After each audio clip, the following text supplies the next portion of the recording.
જૂનાગઢમાં ગિરનાર અને દાતારના પગથિયા પર 25 ટ્રેકરની નિમણૂક કરવામાં આવી છે। 25 ટ્રેકરને નિમવામાં આવ્યા છે।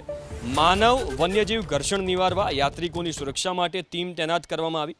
ટ્રેકર્સને સાસણ ડિવિઝન ખાતે એક અઠવાડિયાની વિશેષ તાલીમ અપાઈ છે। તાલીમમાં ટ્રેકર્સને વન્યજીવ રેસ્ક્યુની તાલીમ અપાઈ, વન્ય પ્રાણીઓની સારવાર અને સંભાળની પ્રક્રિયા સમજાવવામાં આવી છે।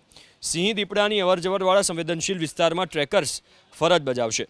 આજથી જ 25 ટ્રેકર્સ ગિરનારની ત્રણેય સીડી પર ફરજ તેમણે સંભાળી છે। જૂનાગઢ વન વિભાગના અનુભવી સ્ટાફ દ્વારા ટ્રેકર્સને માર્ગદર્શન અપાશે।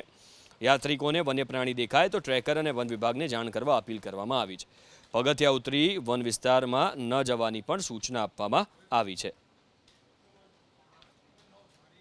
पर नवी सीढ़ी, जूनी सीढ़ी तथा दातार सीढ़ी ऊपर मानव वन्य जीव घर्षण निवारवा, वन्यजीवोनी सलामती तथा आवता यात्रिकोनी सलामती माटे 25 ट्रेकर्सनी निमणूक करवामां आवी छे। ए जो ट्रेकर्स छे आनी सासण डिविजन खाते एक अठवाडियानी तालीमनुं पण आयोजन थई गयुं हतुं।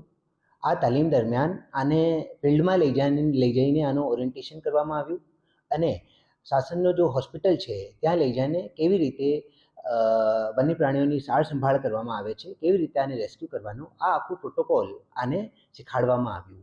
અને એ જો ટ્રેકર્સ છે એ 25 ટ્રેકર્સ આજ સાંજેથી ગિરનારની નવી, જૂની તથા દાતાર સીડી ઉપર પોતાનો ફરજ બજાવશે।